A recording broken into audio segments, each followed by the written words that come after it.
obviously we talked about how to connect with people. Once we've started connecting with people on a daily basis, we need to entertain and engage our audience. How do we do that? We write posts. We don't need to talk about what we had for breakfast. We want to find some posts that are meaningful. There's obviously a lot of people on LinkedIn.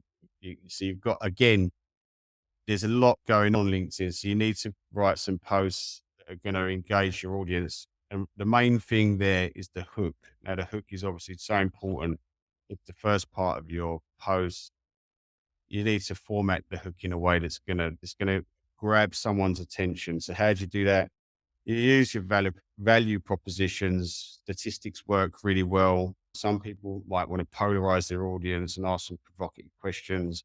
Others might use bold statements. A bold statement might be, I went from naught to 10,000 followers in a day. And people be like, what?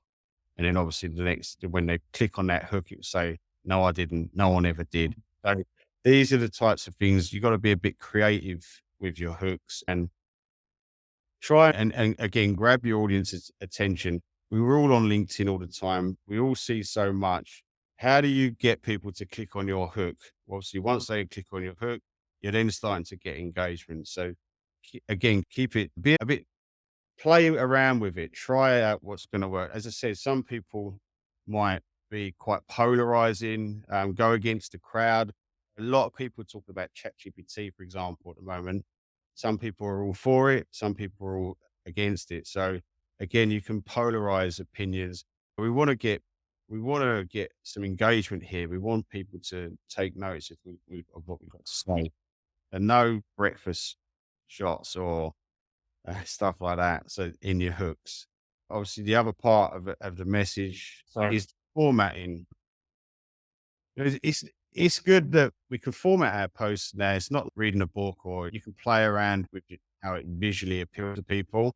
We're humans. We're very visual. You mentioned earlier about if someone sends you this long-winded message, it's the same with posts. Because sometimes I read posts and there's so much value in the post, but it's not formatted properly.